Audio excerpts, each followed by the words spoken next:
Heart of the Forest by Anthea Sharp. Narrated by Amy Landon. Chapter 1. Prince Kentry of Raine leaned low over his mount's lathered neck, his heartbeat echoing the thud of his horse's hooves, until he was a single pulse of purpose. Ride. Hunt. He must capture the impossible creature fleeing before him. The fable he'd only half believed, until the force of his need propelled him into the treacherous reaches of the forest. Ahead, his quarry flickered through the trees in full, leaping flight. Flashes of sunlight limned the wide crown of its antlers, struck silver from its hide. The White Hart. One-handed, Kent reached for the net slung across the pommel of his saddle. So close. The creature veered off with a sudden burst of speed as the dark lacing of cedar branches opened to a clearing. Kent spurred his horse after it.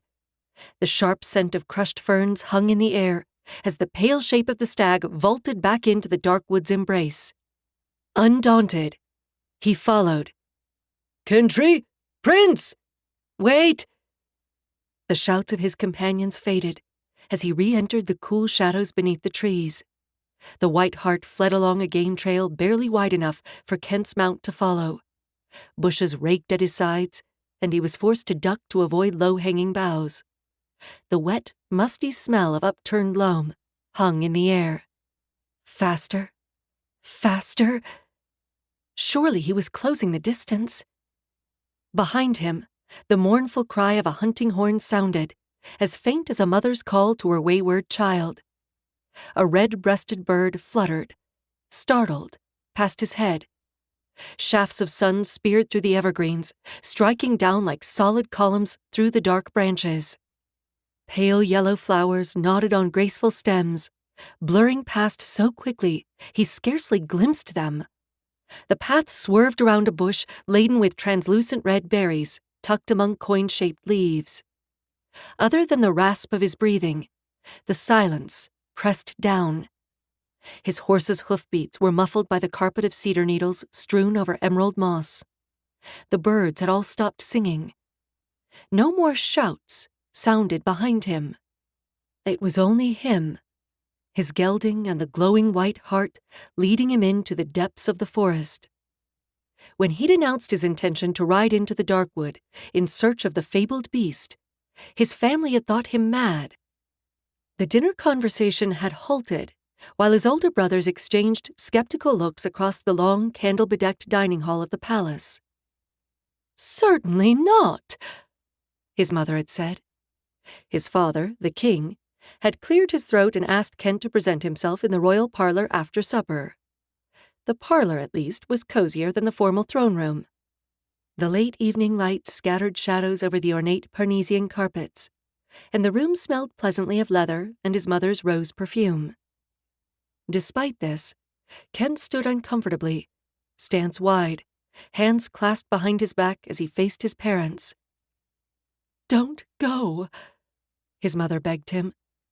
"I know your heart is sore, but once your brother is married, surely it will mend." Kent shook his head, sending a lock of overlong dark hair into his eyes. He swiped it out of his face impatiently. "I will always love Marid, and seeing her as the future queen will only twist the blade in my heart every single day. But is this mad quest necessary?" His father rocked forward onto the balls of his feet. "I know you're young and hot-headed, much like myself at your age." He gave a rueful chuckle, and the queen smiled at him. "But there are other ways you might cool your emotions. You've often expressed a desire to see more of the world. We could appoint you as our ambassador to the Fjordland court, or to a post in Calais, if that doesn't suit." "I want neither of those things," Kent said, hating the roughness of his voice. He had wanted them, before love had submerged him in a ferocious storm. But now it was too late. "The stories say that, once captured, the White Hart will grant your heart's desire." His mother's delicately arched brows rose. And what of your brother's desire? He cares deeply for Marid, too. What kind of man would steal away the future king's bride and cast such melancholy over the throne of Raine? Kent made a slashing motion with his hand. Both of you are in excellent health. Ian won't take the throne for years. He'll have plenty of time to find another wife. Still, he couldn't help the curdling suspicion that they were right. Although he tried to tell himself that Marid had agreed to marry his brother only because he was to be king, Kent couldn't deny that she and Ian shared a deep affection. Not as deep as Kent's own hot and piercing love, of course. It had shattered him when Marid had, ever so gently, told him that Ian had proposed, and that she'd accepted. Surely the White Hart, being a creature of Raine, wouldn't do anything to endanger the kingdom, Kent said. The king regarded him steadily. Do recall, the Darkwood is older than the kingdom, and full of strangeness. There's a reason no one dwells close to the forest's edges. Well, perhaps we should, Kent retorted. It's time to stop being so afraid of a collection of trees. That collection of trees, as you term it, spreads across half the country. His father's tone dipped with disappointment. It's teeming with bear and wolves, not to mention other creatures, if the tales can be believed. And might I point out that if you're going after the White Hart, you can't dismiss the darker things rumored to lurk in the forest. Kent shifted impatiently. Surely his need was great enough that he would prevail. After all, if the burning in his brain scarcely allowed him to sleep, it would certainly guide him to the creature that could grant his greatest wish. In any case, he said, I'm going into the dark wood. The huntmaster has agreed to let me bring 2 of his best trackers and their hounds. But you must have other companions. The queen clasped her hands in agitation. What if you become lost in the forest? Kent heaved a sigh. He'd anticipated his mother's concern, however, and was prepared for this objection. Lord Carkin and Cousin Sean will accompany me. He couldn't leave his oldest friend behind, and Sean had a talent for inviting himself along, whether he was wanted or not. A touch of relief smoothed his mother's expression. At least your cousin can be depended upon. Then it's settled, Kent said. I'll ride out in the morning. He hadn't been able to bear the thought of seeing Marid again. Since the announcement of her engagement, even the briefest encounter with her in the palace corridors had set a torch to his lungs. And so, before the summer sun had dispelled the misty dawn air, Kent and his companions rode out. It was a long day's journey from Meryton to the edge of the dark wood, and though he'd wanted to begin the hunt that evening, Cousin Sean had persuaded him to make camp and wait until daybreak.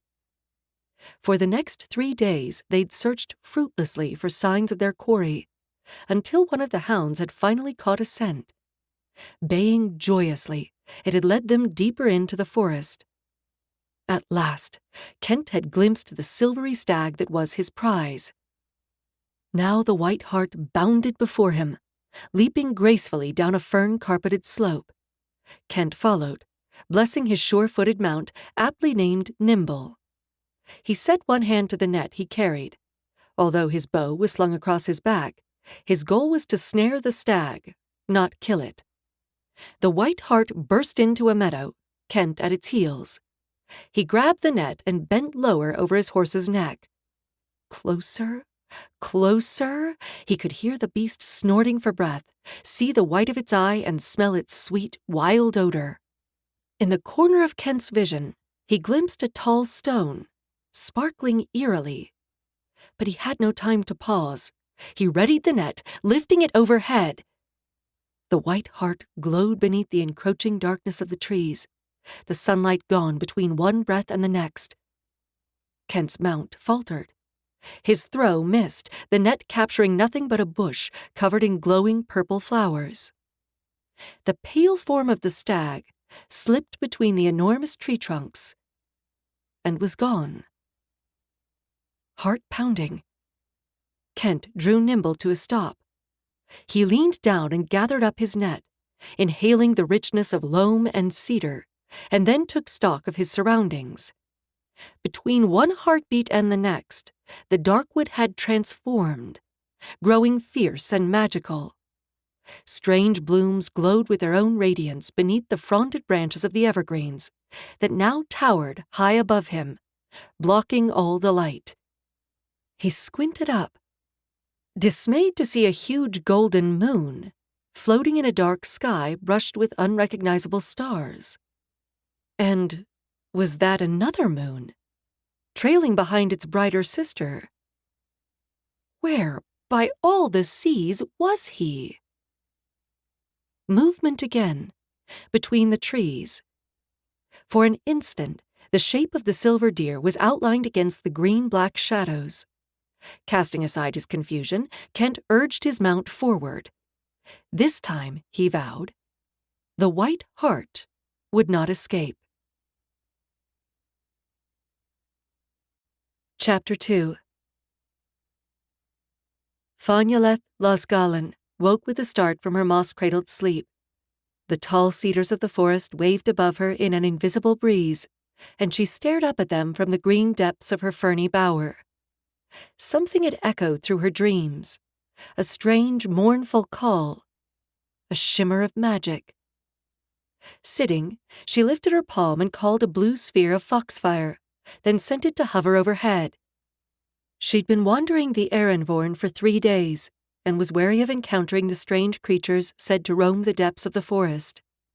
But her light revealed nothing dangerous, no insidious spawn of the void that could only be vanquished by the power of a warrior mage, no red-eyed direwolves skulking in the underbrush, no scaled drakes or poison-fanged basilisks lurking, ready to pounce. Not that Fanya was sure the latter creatures existed, beyond the tales told to dark elf children to warn them to approach the Erenvorn with caution, if at all. She'd had no choice, however. The prophecy spoken at her birth had commanded her to enter the dark bastion of the forest on the double moon after her 17th birthday. Since ignoring the oracles was a sure path to madness and ruin, here she was, sleeping in the bracken, picking twigs from her long silver hair, and spending her days foraging for berries and mushrooms. That shiver went through the air again, and Fanya rose, half-crouching beneath the huge moss-covered log that had given her shelter. She dismissed her foxfire and took up her bow, which she'd laid close to hand. Quickly, she drew a sharp-tipped arrow from her quiver. Something was coming toward her through the trees. Silver flashed, and she glimpsed a regal set of antlers. Then the creature was upon her, its graceful form soaring over her hiding place with a mighty leap. As the White Hart sailed past, it sent her a look from one dark liquid eye, as though it were trying to warn her. She caught her breath at its majesty, the luminous magic it trailed. Then it was gone, and whatever was crashing through the underbrush after it burst through the trees. A figure on horseback, sword at his side, net in his hand. She hesitated a moment, but no one with pure intent would hunt the White Hart. Fanya raised her bow, aiming for the rider's shoulder. She wanted to wound, not kill. Her arrow flew, just as his net descended over her, fouling her bow and pulling her arms against her sides with its weight. A cry of pain made her smile grimly, even as she twisted within the net. She might be snared, but her arrow had met its mark. "Cruel beast," the rider said, his words oddly accented. "How dare you wound me?" He brought his mount to stop in front of her and slid down one-handed, clutching the arrow shaft protruding from the meat of his upper arm. Not quite what Fanya had intended, but close enough. "How dare you hunt the White Hart?" she replied hotly. "It is a sacred creature." "But I've caught you, despite that." The hunter grinned, though his smile turned to a grimace of pain as he leaned forward. Now you owe me my heart's desire." Belatedly, Fanya realized she was facing a mortal man. His oddly short hair should have alerted her, his strange human eyes and round-tipped ears, just as in the tales her people told. It had been a long time since a human had been spotted in the Erenvorn, however. Clearly the White Hart had brought him. "Let me go," she said, forcing one elbow through the net. Given time, she'd be able to free herself, but it would be much easier if he'd simply remove it. "Not until you grant my wish." Despite his bold words, he ended with a small grunt of pain. She narrowed her eyes. "Free me, and I'll pull my arrow from your arm and dress the wound." He glanced down at the protruding shaft, then back at her.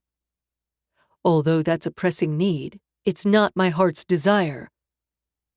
"I'd think not bleeding to death on the forest floor would be anyone's wish." "The injury's not that bad." He sent her a smile, his jaw clenched in obvious pain. "Are all humans so foolishly stubborn? I nearly pierced your arm straight through." She impatiently shrugged at the net covering her. "Release me, and I'll help you." "You won't run." She glanced at his mount, which stood patiently behind him. "You'd catch me again easily enough." It wasn't quite true. He was a stranger to the forest, and she could possibly find a hole to hide in, or scale one of the huge hemlocks and disappear among the feathery treetops. But beyond the fact that she wouldn't relish being chased through the Erenvorn, she had injured him, and could not leave him to wander. Not to mention that the smell of his blood could call other, darker things out of the depths of the forest to menace them both. "I'd only catch you if you didn't transform again," he said tersely. Fanya blinked at him, belatedly realizing he thought she was the White Hart, despite being the wrong gender. Still, it seemed to her advantage to say nothing and let him believe she was, indeed, that powerful enchanted creature. "Free me, and I will not flee from you," she said. "I promise, and my kind do not break our word." He nodded, once, then stepped forward, fingers still clenched around the arrow buried in his arm. At least he was wise enough not to wrench at it. The barbed head would tear through his flesh if he tried to pull it out, making the wound far worse. "Crouch down," he said as he awkwardly tried to pull the net off of her, one-handed. Her shoulders tensed, and she forced herself to breathe deeply of the rich loam as she went to her knees. Should this human try to attack her again, she had the knife at her belt, and her magic, although she'd never been taught the dangerous combat runes her people traditionally used in battle. An oversight she would most certainly remedy as soon as she returned to the Moonflower Court. The human had peeled away half the net when a long, wavering howl shivered through the forest. Fanya struggled out of the rest of the strands, fear spiking her blood, while the human's horse danced backward a few steps, eyes rolling in fright. "What was that?" he asked, plucking at the net still wrapped about her bow. "Direwolf, hold still." She stepped forward, nostrils flaring at the strange, spicy scent of him. But this was no time for distraction, no matter how strange it was to stand so close to a human. With quick, efficient movements, she tore a larger hole in the arm of his shirt around the protruding arrow. Taking hold of the shaft in both hands, she snapped it, removing the fletched end. He winced at the movement. Then, before he could protest, she drove the arrow point through the rest of his arm and out the other side. He made a strangled sound of agony, but, impressively, didn't cry out, even though the pain doubled him over for a moment. She tucked her broken, bloody arrow back into her quiver, then placed her hands on either side of his arm and murmured a quick rune of healing to staunch the blood. Wide-eyed, he turned to look at her.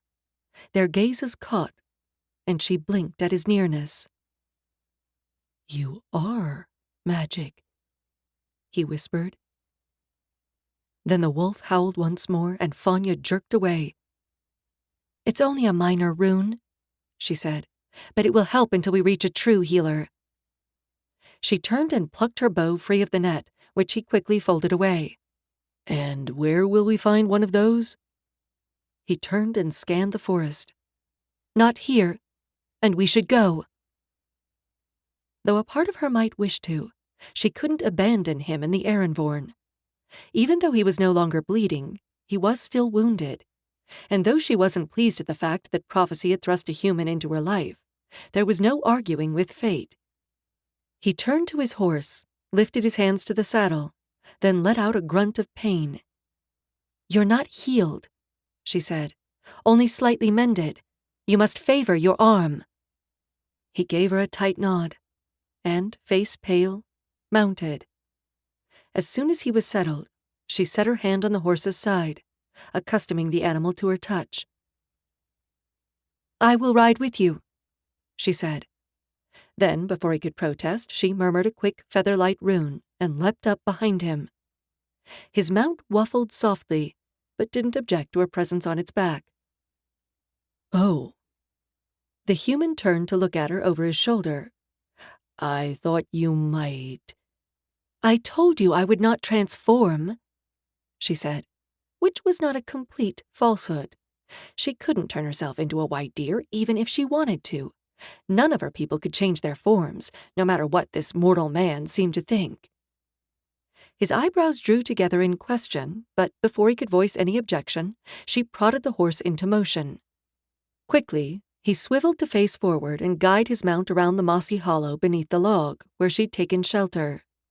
"That way." She pointed to the left, trying to ignore the heat of him seated before her, the musky, not unpleasant mortal scent drifting from his shorn hair.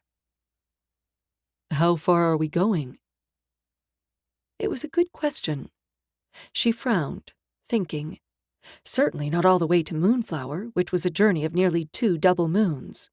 No, they'd have to make for one of the outer courts. Nightshade was the closest, if she wasn't mistaken. "Some distance," she finally answered. "We'll have to sleep in the forest tonight." She would set wards, of course. And somehow, once he was healed, they must determine how to send him back to the mortal realm. But that was a powerful magic indeed, and one she had no hope of performing on her own. Chapter 3. Following the maiden's directions, Kent guided his horse between the massive evergreens and around great tangles of briars, studded with dark purple berries. The wound in his arm pulsed unpleasantly, but not as painfully as it ought to, given the nature of the injury. He supposed he ought to be grateful that the dear maiden had tended to it, even though she'd been the one to wound him in the first place. He hadn't anticipated that she'd be armed, or quite so combative in nature. Some of the tales he discovered in the palace library had mentioned that the White Hart, once captured, might turn into a silver-haired maiden. He'd been prepared for that possibility, although the stories differed on whether or not she was a princess or simply an enchanted creature. None of them had mentioned that she carried a bow, fitted with wickedly pointed arrows and possessed a tongue nearly as sharp. "Do you have a name?" he asked. Despite her assurances, he couldn't decide if she were truthful in nature. If only he could see her face when she answered, so he might study her pale, mist-blue eyes for the flicker of a lie. Her delicate features were mostly human, though her cheekbones were sharper, and he'd noticed the pointed tips of her ears peeking out from the pale fall of her hair. "Of course I have a name." She sounded offended by his question, though she didn't offer him an answer. Kent shook his head. He'd never imagined a deer to be quite so cross in nature, though he supposed any creature would be irritated by being chased down and captured. "I am Prince Kentry Larnach of the Kingdom of Raine," he said, belatedly realizing how pompous his title sounded, spoken into the hushed depths of the forest. There was no need for such ceremony here. "But Kent will do." The maiden at his back was quiet for a moment, as if weighing her words. "You may call me Fanya," she finally said. Are you a princess? She let out a soft snort of amusement, her breath briefly warming the back of his neck. Do such things matter greatly to mortals? It matters who governs a kingdom, who the ruling family is. He frowned, though she couldn't see it. Then are you destined to rule some mortal realm? No, he said shortly, wishing he hadn't started the conversation. Better to have a silent deer maiden at his back than these sharp-edged questions prodding at his old pain. At least the wolves were no longer howling in the distance. Is that your heart's desire, then? She asked. To rule a kingdom? Not necessarily. It isn't what drove me to seek you out, if that's what you mean. Another quiet sound of disbelief at his back. Then what did? He shot an annoyed glance over his shoulder, catching a glimpse of her shimmering hair and one pointed ear. Aren't you supposed to know such things? He demanded. You're a creature of magic and fable, after all. She didn't reply immediately, and Kent concentrated on guiding his mount around a fallen tree, its roots a twisted snarl above a moss-filled depression. Even the most magical being cannot read a heart that does not know its own way, she said at last. I know what I want. He kept his voice low and controlled, though he wanted to shout the words, wanted to yell his frustration into the forest until the very trees shook with the depth of his longing. The maiden said. The doubt in that single syllable almost made him leap from his horse and confront her, force her to immediately grant his wish. Of course he knew what he wanted. For Marid to love him back, as fiercely as he loved her. But he was wounded, as his aching arm reminded him, and even though the howls of the wolves had faded, his demands could wait until they made camp. You didn't answer my question, he said, trying to turn the tables. Did I not? Her voice was lightly amused. You have so many, it's difficult to keep track. He clenched his jaw, beating back annoyance. This wasn't how he'd envisioned the triumphant end of his hunt, wounded and burdened with a strange maiden who refused to grant his wish, and instead seemed to take a great deal of satisfaction in needling him. And yet, he was familiar enough with hiding his own pain behind a veneer of mockery that he recognized that Fanya was doing the same. Why else would she jab him with her questions, if not to deflect his own queries in return? So, he said, drawing his own conclusions, you are a princess after all. He felt her go still behind him. Can an enchanted deer even be a princess? She asked, though the amusement in her voice sounded forced. It seems unlikely. Wouldn't my circlet tangle in my antlers? Which item, might I point out, I'm not wearing. Just because you don't currently have a crown atop your head doesn't mean you're not entitled to wear one. My question stands. She blew out an annoyed breath, and a small, grim smile crossed his face. Pursuing the truth from her was almost as enjoyable as running his silver-coated quarry to ground, and a welcome distraction from the sharp throbbing in his arm. He suspected he would win this battle of words, too. We have no kingdoms here, she said. A slippery answer, but he was learning to hear what she left unsaid. Then what do you have? She shifted behind him and went silent for several moments. He was opening his mouth to ask her again when she replied, We have courts. His brows lifted. Courts, but not kingdoms? It seemed a small distinction. And what court do you hail from, Lady Fanya? Moonflower. She hadn't challenged his use of lady, which he guessed meant she was used to the title, and that he was wearing her down. Is that where we're going? To finish tending my injury? No, that court is too far. We're headed to Nightshade. That sounds ominous. As if underscoring his words, a bird flashed from the underbrush. The blue of its startled wings matched the memory of the daylit skies of Raine. Nightshade might be one of the outer courts, but it's not entirely unpolished, Vanya said. There's no cause for alarm. Perhaps. He would make his own determination once they reached the court. Will we make camp soon? Your 2 moons are very pretty, but I'd rather travel by daylight. Daylight? He made an impatient gesture, then winced as it jarred his wounded arm. When does the sun rise, here in your land? If you mean a great glowing sphere of fire burning across the sky, we do not have a sun. No sun? For the first time, a wisp of fear breathed around his heart. How far had the White Hart led him from the mortal world? And would she send him back, once his wish was granted? Surely she must. Yet other tales tickled his memory, of humans trapped for decades, centuries even, in a mystical land where time moved differently, if it existed at all. Enthralled by fey creatures, like the one who rode at his back, ensorcelled until they forgot what it was to be mortal. No, such a fate was not for him. He would return to Raine, where Marid would be waiting with open arms, her eyes alight with a smile meant only for him. And then what? A treacherous part of him whispered. Would he truly remain at the palace in Meriton, after stealing away his brother's fiancée? That could only result in bitter unhappiness for all involved. Well then, he and Marid would travel, as he'd always dreamed, visiting Fiorland in the summer and Parnis in the winter.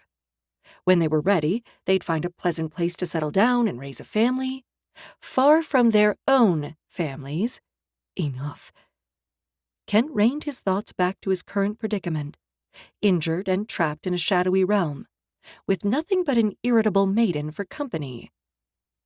Whatever the future held, he still had a rough road to travel before he reached that happy ending. Is this as bright as it gets? He waved his good arm at the dark forest, the dimly glowing flowers scattered beneath feathery ferns. It is. The hint of a smile lurked in her voice. This is the double moon, when both the pale moon and the bright ascend together into the sky. On the morrow, we'll be left with only one. I fervently hope it's the brighter one. Alas! Now she was outright laughing at him. The bright moon will not show itself until the pale moon has soared the sky thrice. So you spend your days stumbling about in the dark? He certainly didn't welcome the idea. Of course not. My kind can summon light at will, and I believe our eyes have a greater ability to adjust to shades of brightness than your poor mortal vision. They rode in silence for a time as Kent pondered her words. Around them, the Darkwood was unchanging, a carpet of velvety moss interspersed with fallen evergreen needles, the black columns of the trees rising in every direction, the occasional shaft of moonlight drifting down through an opening in the interlaced branches. He could barely make out the shapes of fallen logs or the contours of the bushes ahead. And this was the brightest this realm became?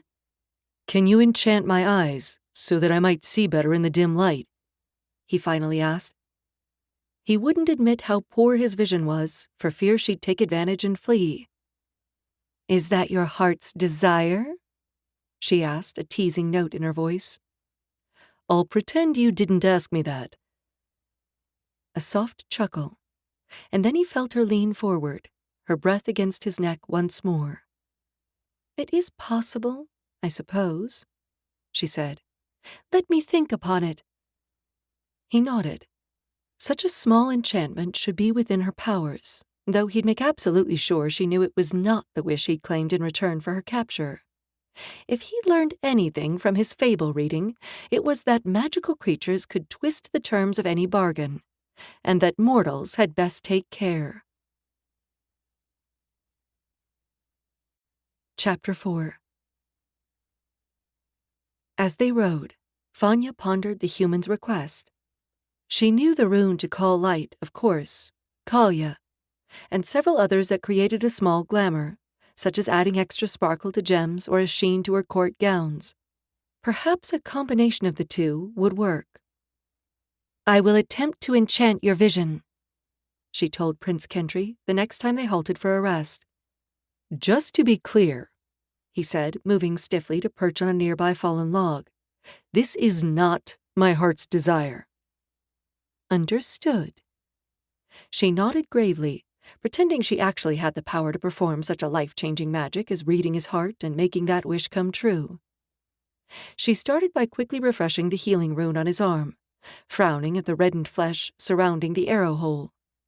It was not mending at all, and she worried that he might develop wound fever. She added a murmured rune of pain ease over the injury, and he drew in a deep, relieved breath. Clearly, he'd been concealing the extent of his discomfort. Once she was finished with his arm, she came to stand before him. He watched her calmly. "Close your eyes," she said. He did, and she rested her fingertips gently over his eyebrows, trying to ignore how her pulse jumped. Truly, this wasn't a difficult thing she was about to attempt. Why her breath should be trembling, she could not say. "Kalya Galad," she said, drawing upon her wellspring and directing the power through her hands. Blue light flared across her fingers, throwing his face into sharp relief, then fading. Slowly, she pulled her hands away. "Open your eyes." He did, blinking. A hint of astonishment crossed his face as he turned his head, looking at the trees, the flowers, and then her. "Astounding." His gaze held hers. "Thank you, Fanya. I no longer feel as if I'm stumbling about in a dark room." "Good. If, once we reach Nightshade, the light becomes too bright, tell me. I should be able to remove the enchantment." At least, she hoped so. He nodded, and they mounted and recommenced their journey through the Erenvorn. The pale moon had fled from the sky, and the bright moon was dipping low when they finally reached a small clearing where they could make camp. As soon as Prince Kentry halted his horse, Fanya slipped lightly off and laid her hand against its warm back in gratitude for bearing her. The prince dismounted more slowly, wincing in pain from the movement. A sluggish flow of blood had begun trickling from the arrow hole in his arm, and she frowned in sympathy. Once she'd foraged for their dinner, she'd once again tend to the injury as best she could. It was her fault he was wounded, after all. Though it was also his fault, for capturing her in the first place. "This is where we'll spend the night?" He turned in a slow circle, then glanced up at the star-specked sky. "Yes." She indicated the tumble of boulders on one side of the clearing. "We'll sleep beneath the shelter of the rocks. Now rest. I'll fetch water." "Here." He unslung an empty water skin from his belt and handed it to her. Soft-footed, Fanya made her way to the stream that lay deeper in the Erenvorn. She filled his container and her own with the clear, sweet water. On the way back, she gathered a pouch full of tart berries and the long, moist shelf of a tree-growing mushroom. Those, plus the supplies she carried in her pack, should feed them well enough. She didn't know if Kentry would have anything to contribute. He seemed rather ill-provisioned for a trip into the forest. Mortals were strange creatures, though not without their small charms. He'd borne up stoically, though she knew his arm pained him with every movement. Despite that, he'd met her pointed words with jabs of his own, which she couldn't help but admire. In the Moonflower Court, she was often chided for her sharp tongue. Though, if she were a warrior instead of the youngest daughter of the Moonflower Lord and Lady, such bluntness would be appreciated, not frowned upon. The fact that this mortal prince didn't feel any need to mince words with her made her like him all the better, even if he thought she was an enchanted deer. He was clever, too. The suggestion she enchant his vision had been a good one, and she was pleased she'd been able to create a rune to suit. When she returned to the clearing, she found that Kentry had made the rudiments of their camp, despite his injury. "You were supposed to rest," she reminded him, glancing at the unsaddled horse that now browsed the clearing, the armfuls of long grasses he'd cut and laid at the foot of the stones to cushion their sleep. "I did." He lifted his uninjured shoulder in a shrug. "For a short time, anyway." She deposited the food she'd gathered on a flat stone and went to fetch the cheese and last bit of bread from her pack. The prince rummaged in his satchel and brought out dried fruit and a small piece of salted meat. "I'm sorry I don't have more," he said. "I didn't expect this." He looked at her, then the cedars towering above them. "Do you have any bedding?" she asked, though she feared the answer was clear enough. "Just my cloak. It won't get too cold, will it?" "No, perhaps a bit cooler than it is now, once the bright moon sets." She was reluctant to add her fear that he'd become feverish. Even with magical healing, wounds sometimes went bad. But tomorrow they would reach Nightshade, and the healer there was certainly skilled enough to tend this stray human. Then what? Her mind shied away from the question. Her current task was to bring Kentry safely out of the Erenvorn. Whatever happened after that was in the Oracle's hands. "Come sit by me, and let me tend to that," she said, nodding to his arm. He dabbed at the ooze of blood on his upper arm, then looked at his fingers, smeared faintly with red. "It doesn't hurt." "Whether or not it does, it's never a good idea to bleed in the middle of the Erenvorn." She patted the grass-covered ground beside her. "The Erenvorn." He glanced at the trees surrounding their small clearing. "In my land, we call this forest the Darkwood." "It is the same meaning," she said. "I like your language better." He sent her a quick grin, then held out his arm. "Do your magic." She poured a little water over the wound, wiping the liquid gently away with a torn-off strip of her undertunic and taking care not to touch the injury itself. Then she held her hand just above his arm and closed her eyes, reaching within herself for her wellspring of power. As she'd not been healer-trained, she only knew those two runes, one to ease pain and the other to staunch blood and knit together small wounds. The hole in Kentry's arm could not be called small, of course, but her meager efforts would have to suffice until they reached the Nightshade court. She spoke both runes, infusing them with as much power as she could, conscious of his intent gaze as she worked.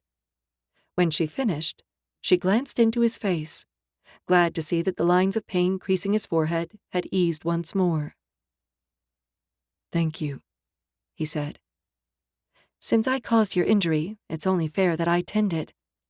But soon enough you'll be healed entirely, and free to return to your own land." "With my wish granted," he reminded her. Since she had no idea how to do such a thing, she made no reply. Instead, she turned to the flat stone and busied herself with portioning out their food. They took their meal, though the prince was clearly distrustful of the mushroom, and only ate sparingly of the berries. "I'm not trying to poison you," she said. "Eat. Your body needs fuel."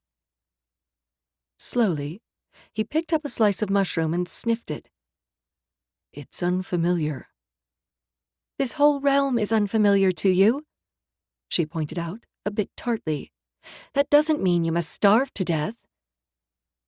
He shook his head, then took a bite of the mushroom and chewed it slowly. "I hope you have better food at your courts."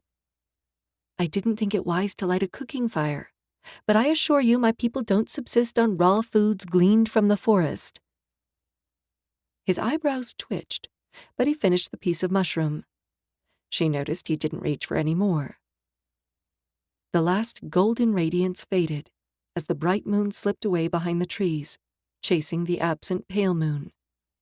A bird chirped sleepily from a nearby thicket, and the glowing blossoms of the quilly furled themselves into shadow. Fanya tidied up the remains of their meal, then took her spider silk blanket from her pack. Normally, she bound the two edges together with a simple rune, creating an envelope to sleep within. But it was large enough to spread over two if they settled next to one another. She didn't welcome the thought of lying beside Kentry all night, but he was her responsibility, and she would let no harm come to him. Speaking of which, she needed to set the wards about their camp before the darkness brought anything unpleasant their way. "If you need a moment," she said to the prince, "best take it now. I will be warding the clearing, and once the protections are in place, you cannot cross them." "Why not?" He gave her a keen glance, curiosity glinting in his dark brown eyes. "Will the enchantment hurt me?" "No, it will simply dispel, leaving us vulnerable." "Can I watch you cast them?" "I suppose there's no harm in it, but I doubt you'll be able to see anything." He nodded, then rose to tend to his needs. In his absence, Fanya spread her silken blanket over the mounded grass he'd gathered for their simple bed. She did not like it, but there was no other option. When the prince returned, he rinsed his hands and splashed water on his face, leaving a small amount in his water skin. He glanced at the bed, then back to her. "Where will I sleep?" She shot him a look. "Do you think I mean to take all the comfort for myself and leave you on the hard ground?" Color reddened his face, and he glanced away. "I didn't want to presume, but if you're inviting me to share your bed—" "I am not. We will simply sleep next to one another for warmth." And so that, if he took a turn for the worse in the dark hours, she would sense it and be able to tend him. "Ah." He nodded sagely. "For warmth." Now it was her turn to blush. "You're wounded," she said, "and even if you were not, I do not find you appealing in that manner." Which, she had to privately admit, was an untruth. Though his features were not as sharp as those of her people, she found his full mouth and the soft planes of his cheeks appealing. The warmth in his eyes reminded her of the taste of dark honey. And for a fleeting moment, she wondered how his hair would look, grown long, and braided in the fashion of the warriors of Elfheim. He raised a clenched fist to his heart. "You wound me. I am considered one of the most handsome men in Raine." "I have wounded you? Yes." She gave his injured arm a significant glance. "And as for what passes as comeliness among humans, I cannot say." "You would be thought quite beautiful." There was no mockery in his voice, by mortal standards at least. She ducked her head, letting her hair cover her blush with a silvery veil. By the moons, this human had a surprising ability to discomfit her. Well, he would be gone soon enough, and then she wouldn't have to worry about how uncomfortable he made her. Strangely, she did not welcome the thought. Chapter 5. Kent lay beside Fanya, staring up at the unfamiliar stars spangling the deep violet black of the sky. He was tired, his body heavy with exhaustion, but his clamoring thoughts would not still enough for him to find sleep. His moonlit-haired companion slept, or at least he thought she did. After their meal, she'd walked a circle about their campsite, humming beneath her breath and pausing at what he guessed had been each of the 4 directions. Although he'd watched her closely, he could detect no signs of magic, but he trusted her word that she'd set protective enchantments around them. The magic she'd performed on his eyes, however, was much more tangible. The soft radiance of her realm bathed his vision, and though it wasn't like moving about in the sunlit world, he'd adjusted readily enough.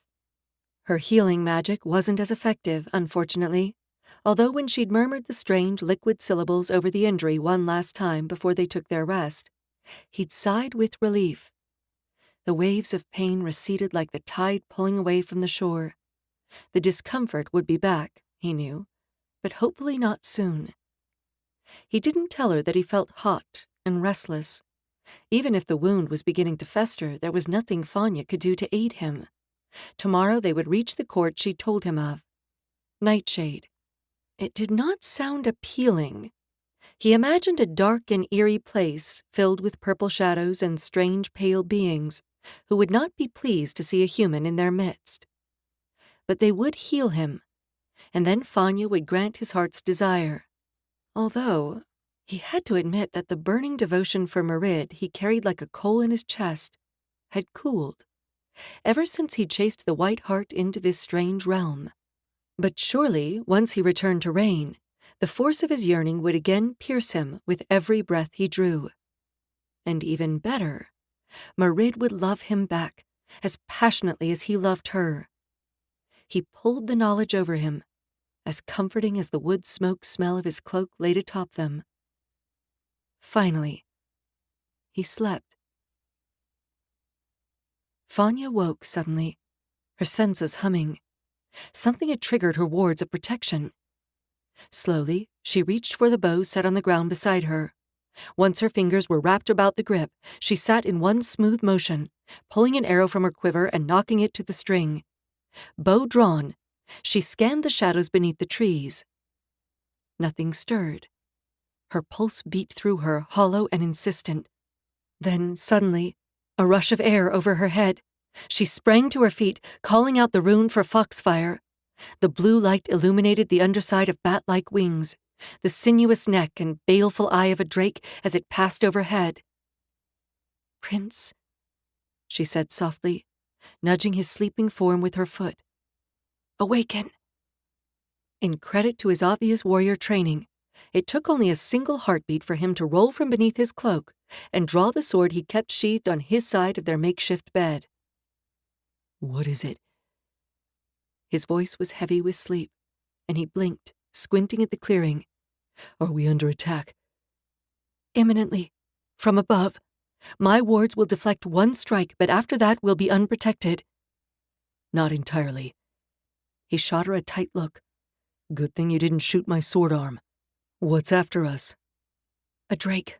Luckily a small one, by the look—" Her words were cut off by an angry shriek as the creature plunged down, wickedly sharp claws extended. The horse, tethered nearby, let out a shrill whinny of fear, and Fanya spared a sliver of hope that the drake would leave it alone. She tilted her bow up, aiming for one of the drake's yellow eyes, and let her arrow fly. It struck the creature near the mouth, which seemed to enrage it. Her wards of protection flared blue, and then were gone. "Take cover beside the rock." Kentry gestured. "You shoot at the beast, while I keep it distracted." "Beware the claws," she said, stepping back. "They're poisonous." "Wonderful. Here it comes." He moved away from their sleeping area, giving himself room to maneuver, and Fanya set another arrow to her bow. "Strike the underbelly," she called. "It's not as heavily scaled there." At least not according to the few accounts of how to fight drakes she'd found in the Moonflower Scrolls while researching creatures of the Erranborn. The best hope for a fatal blow, however, was an eye shot. The story she'd read had not mentioned how difficult that would be.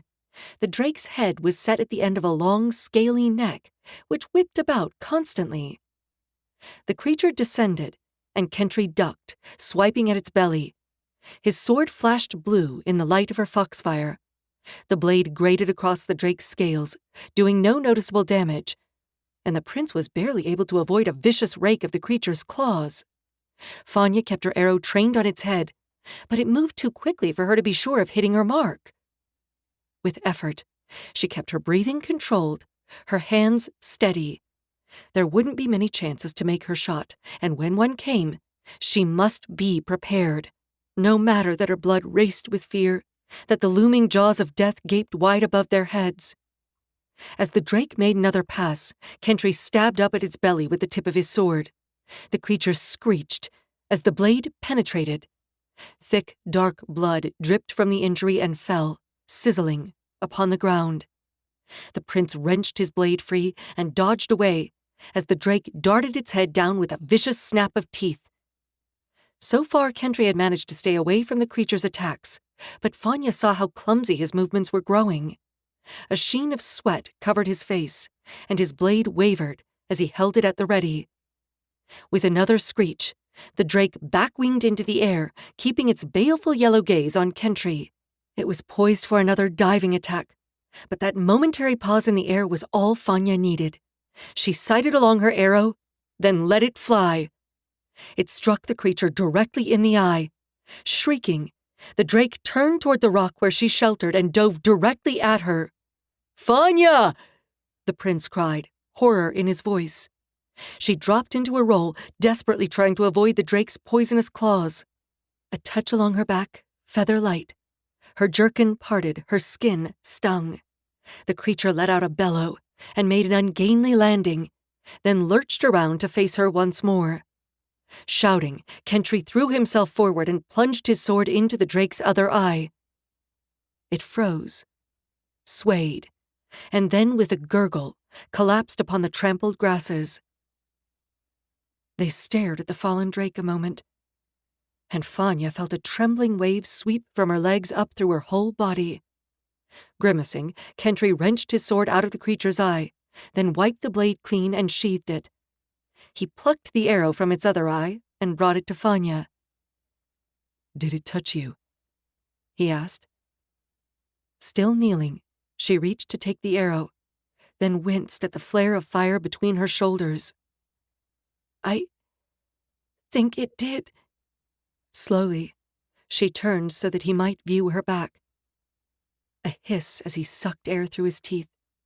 Gently, he folded her jerkin away from her skin. "It scratched you, lightly but enough to draw blood. Is the poison—" He faltered, voice catching. "Does it act quickly, or do you have time?" "Don't worry, I won't drop dead at your feet." At least, she didn't think so. "But we must head for Nightshade immediately." "I don't think I'd fancy sleeping next to a dead drake in any case," he said, then laid his cool fingers upon her back. "Do you have something I could clean and bandage this with?" "I'll tear strips from the blanket." She went to their makeshift bed and sank down upon the piled grasses. With the help of the small dagger she kept belted at her waist, she set about ruining her silk blanket. While she was at it, she tore several extra pieces to use as new dressings for his arm. "Won't you need that?" he asked, watching as she shredded the cloth. She glanced up at him, noting the pallor of his face, the shadows beneath his eyes. "Either we'll take our next rest in beds at the Nightshade Court, or we'll have no need of blankets ever again." He gave her a grim nod. "At least the creature didn't attack my horse.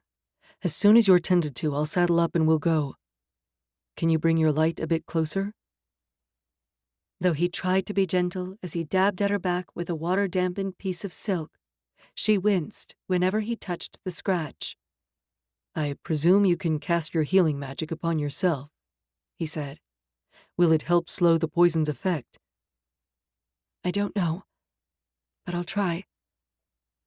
She murmured the runes, dismayed to find her wellspring sluggish and partially depleted. It seemed that the drake's inimical touch affected the source of her power, as well as her flesh and blood, though the stories had made no mention of that effect. "Let me tend to you, as well," she said, neglecting to add that her powers were fading. She would do what she could for both of them, then pray to the bright moon that they reached Nightshade alive. Chapter 6. Kent blinked, his vision blurry. Something lay ahead, but he didn't know whether it was a fever mirage brought on by the relentless hours of their journey, or the Nightshade Court at last. Certainly the pale, gracefully arched palace, shining faintly under the sickle of the small moon, didn't match his dire imaginings.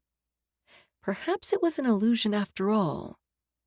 After they'd left the clearing where they'd defeated the drake, he and Fanya had spent an eternity riding through the huge, dark forest. They'd taken turns supporting one another through the long hours, coaxing each other to drink, one holding the other upright when either of them veered into unconsciousness, which happened more often the longer they traveled. They tried placing Fanya in front of him as they rode, but any time his clothing brushed against the thin, angry line across her back, she winced. So she rode behind him, her arms about his waist, her head resting against his shoulders as they both fought to remain awake. Eventually, the pale moon had risen, sending a soft lavender light through the trees. Some endless time after that, they'd passed from riding between the huge columns of the evergreens to smaller stands of white-barked saplings that shivered with every breeze. Following Fanya's murmured instructions, he'd guided Nimble through silvery swaths of meadowgrass and past a quiet lake, rimmed with phosphorescence. And now, he hardly dared hope. They'd finally arrived at their destination. Fanya. He reached behind him and gently touched her leg. Is that the Nightshade court? She murmured and stirred, and he felt her lift her head from his shoulder. Yes. Her breath whispered past his ear. Make for the main gates. A smooth dirt road curved to intersect their course, leading to the wide, pillared opening framing the palace. As they passed through, Kent noted filigreed gates, folded back like wings against the graceful outer walls. A stretch of garden, planted with beds of pale flowers and trailing vines, lay between the gates and the long building ahead. Slender turrets rose at either end of the palace, and lights glimmered from multiple arched openings that must be windows. Lights danced about him, and Fanya too, as they rode forward, small balls of radiance that looped over their heads and then darted back toward the palace. Glim glows, Fanya said. They will alert the Nightshade Lord and Lady of our arrival. He might have been apprehensive at the thought of meeting the monarchs, but sheer exhaustion, coupled with the pounding fever in his head, blunted all else. Perhaps he drifted into unconsciousness, for it seemed that between one eye blink and the next, they arrived at the front door of the palace. 3 wide, flat steps mounted to an arched doorway, surrounded by carved vines and leaves. Instead of torches, the doorway was flanked by crystal bowls, holding the strange blue lights he'd seen Fanya conjure. A moment later, they were surrounded by 4 stern elvish warriors. Despite their long, intricately braided hair and the fact that 2 of them were women, they had the air of hardened fighters. Kent drew his horse to a halt, careful to keep his hand well away from his sword. Who are you? The lead warrior demanded, staring intently at Kent. And what have you done to Lady Fanyalith? Peace, Pellinor, Fanya said. He saved my life. But he is a mortal. The warrior gave her a distrustful look. Even so, she said. What call have you to bring such a one? The lady is wounded and in need of healing. Kent broke in, little caring for the formalities. We both are. Such discussions can wait until later. The warrior's brows rose, but the brusqueness of Kent's words didn't seem to anger him. Then we shall escort you to the healer. Nika, Hatal, assist Lady Fanyalith. Ileth and I will keep watch on this one. He turned his pointed gaze back to Kent. Gently, the assigned warriors helped Fanya dismount. Kent followed, though he received only suspicious looks instead of careful assistance as he slid from his horse. Will you tend to Nimble? He asked, patting his horse's withers. He's carried us faithfully. He kept himself from asking if they even knew what such things as horses were. After all, Fanya had seemed comfortable with his mount. A servant will take your horses to the stables, the warrior, Pellinor, said. Now come. He led the way up the steps, Kent and his watchful guard behind, and then Fanya with her escort. As they passed through the arched doorway into a long corridor, the air turned pleasantly warm. More of the blue lights glowed at intervals, their soft radiance reflected by the polished marble walls and floor. For a court named Nightshade, the surroundings were far more airy and graceful than Kent had imagined, although on closer inspection, the carvings of foliage about the doors did indeed depict that poisonous plant. Pellinor turned left down a smaller hallway, then right at another, which soon opened into an atrium. A quiet fountain plashed in the center of the room, and a half-dozen beds were arranged along the far wall. A silver-haired elf woman sat before a table, but quickly rose as they entered. Unlike Fanya and the warriors, she wore a gown, made of rich blue cloth, Her gaze fell upon Kent for a moment, then went to Fanya. "Lady Fanyalith!" she exclaimed in concern, hurrying to meet them. "Your wellspring is dangerously low, and what poison is that I sense within you?" "Drake," Fanya said, weaving slightly on her feet. "Help her to sit," the healer said, gesturing to the nearest bed. "My companion is wounded as well," Fanya said, nodding at Kent. "It can wait," he said, his own dismay ticking up at the healer's worried expression. "See to the lady." Fanya's escorts assisted her to the bed. Kent followed, trailed by his own watchful guard, while Pilinor took up a post near the fountain, one hand resting on his sword. "Can you heal her, Mistress Silweth?" the warrior asked. "I believe so." "And what of the mortal?" The healer glanced at Kent. "A simple enough injury." She waved at the next bed over. "There is no need to hover, human. Rest while I tend to Lady Fanyalith. I sense a great weariness within you." Reluctantly, Kent moved to the bed and slowly sat. The coverlet was woven of a soft grey material, and the mattress gave slightly beneath his weight. With a narrow-eyed look, the warrior guarding him moved to stand at the end of the bed. Kent didn't care. He harbored no ill will toward the inhabitants of Nightshade. All his concern was for Fanya, whose pale skin seemed even paler. The silver luster of her hair faded as she gingerly lay down upon her side, facing the bed where he sat. She smiled faintly at him, more a grimace than anything, and Kent leaned forward, ignoring the throbbing pain in his arm. "Be strong," he willed at her as their gazes met. Her smile fell, and she winced as the healer examined her back. From where he sat, Kent had a clear view of Mistress Silweth's expression, which didn't bode well. "You can heal her, can't you?" he demanded. "Hush," Pilinor said from his post by the fountain. The healer didn't respond, but bent to her work. Her long fingers left glowing sigils in the air as she chanted. To Kent's relief, the pain in Fanya's eyes eased. "You should rest," Fanya said to him. No. Despite the heavy exhaustion blurring his senses, he refused to close his eyes until he knew that, when he opened them again, she would still be there. "At least lie down," she said. "Shh, don't worry about me." She nodded once, then drew in a halting breath as the healer touched her back again. "It will take several turns for me to drive all the poison out," Mistress Silweth said. "But you will recover. That I promise. When did you last eat?"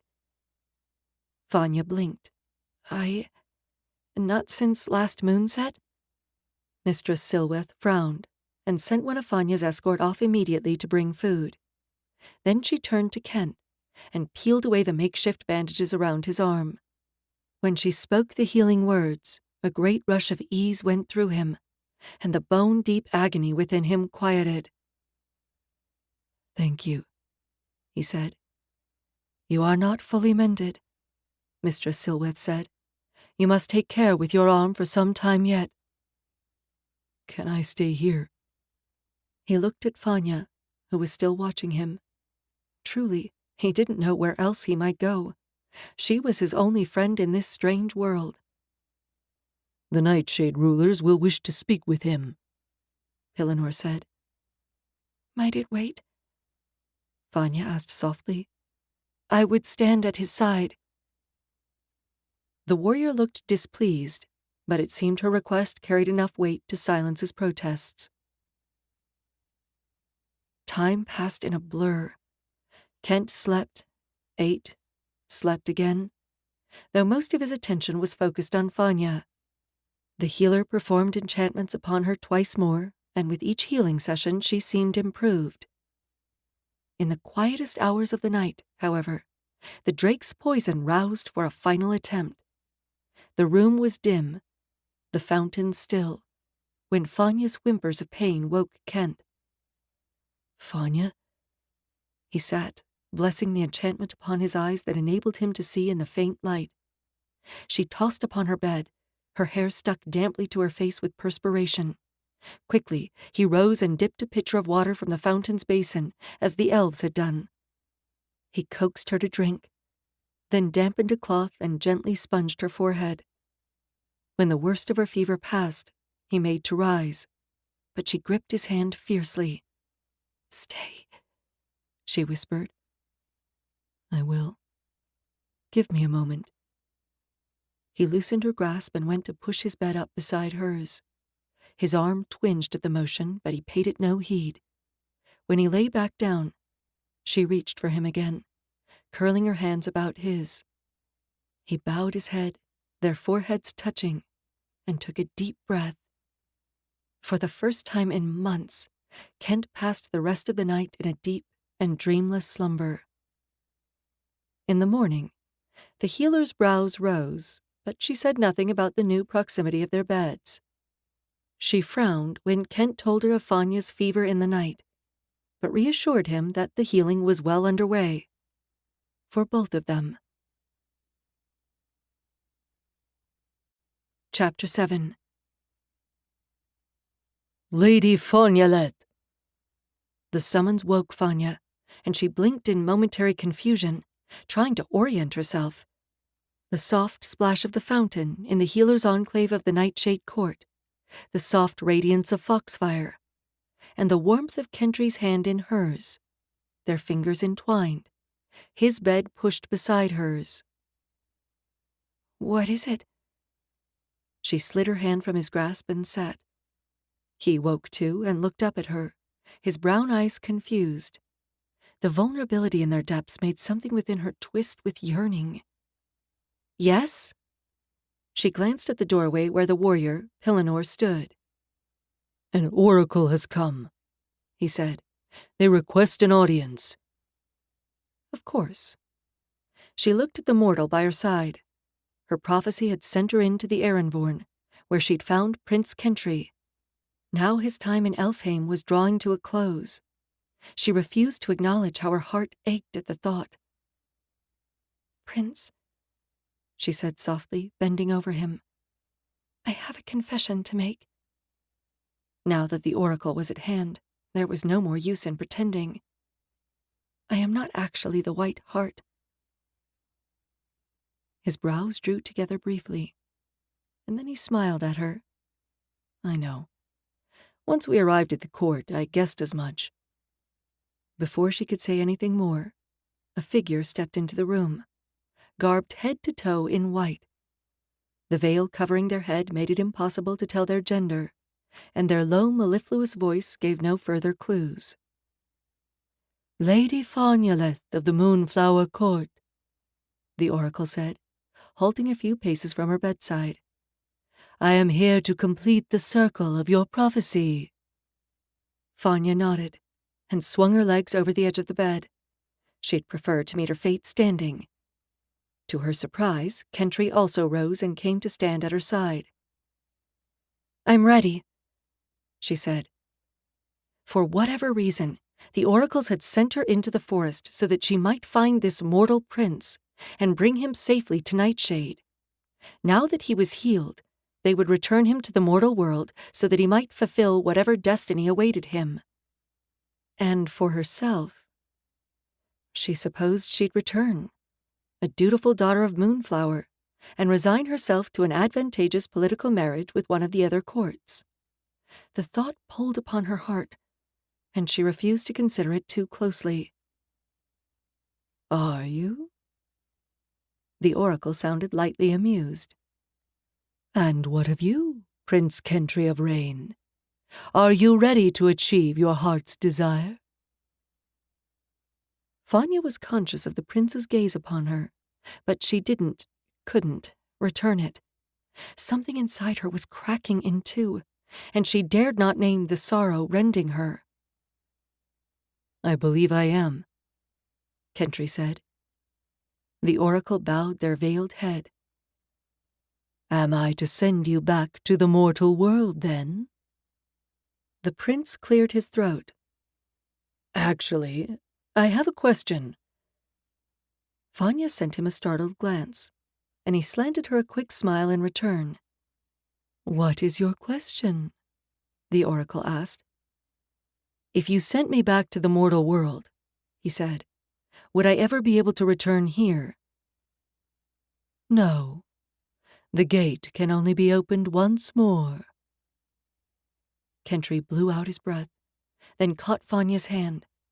His fingers were warm against hers, his clasp firm. "Fanya," he said, turning to her, "I thought I knew what my heart's desire was, until I met you." "What did you wish?" she asked, an unaccountable tightness in her chest. His lips twisted into a crooked smile. "I wished that a certain lady would love me, and yet, the longer I was away, the less I thought of her. My feelings for her were a grass fire, hot and bright, and ultimately short-lived." "What, then, is your heart's desire?" the oracle asked him. Kentry held Fanya's gaze. "If my love for that lady was a fire, now burnt away, I believe that you have planted a seed in my heart. I would very much like to see the tall tree it will grow into, if given a chance. Would you be willing to take me to your court, lady, to see what we might achieve, together?" The sorrow ripping through Fanya mended in a wave of hope. "You would stay here? What of your mortal life?" He shook his head. "I might not know the entirety of my heart's desire yet, but I believe I will find it here, in your world." Fanya closed her eyes, opened them, and glanced at the white-veiled oracle. "It is your choice," the oracle said. "Your birthright sent you into the Erenvorn for a reason." That reason stood before her, entreaty in his mortal eyes. A memory of all they had endured together flashed through her.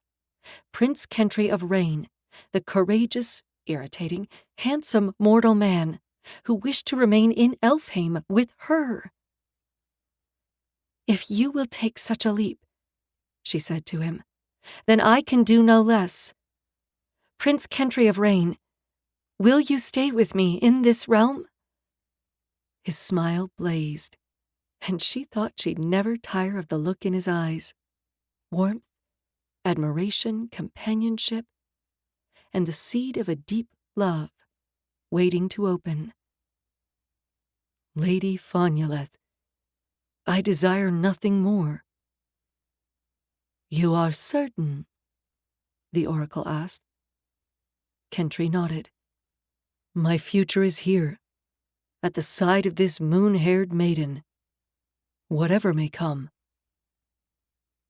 "Then so be it," the oracle said. "May your lives be long and filled with joy." They bowed their veiled head and began a soft chant of blessing. As the oracle's favor drifted over them, Fanya gripped Kent's hand. "Do you fear you'll regret this choice?" she asked softly, staring into his eyes. He met her gaze steadily, his clasp firm. "Never. This is my heart's desire." His heart's desire, and hers, twined together by fate. It was all the answer she needed. This has been Heart of the Forest, written by Anthea Sharp, narrated by Amy Landon, post-production by Featured Audio. Copyright 2021 by Anthea Sharp. Production copyright by Anthea Sharp.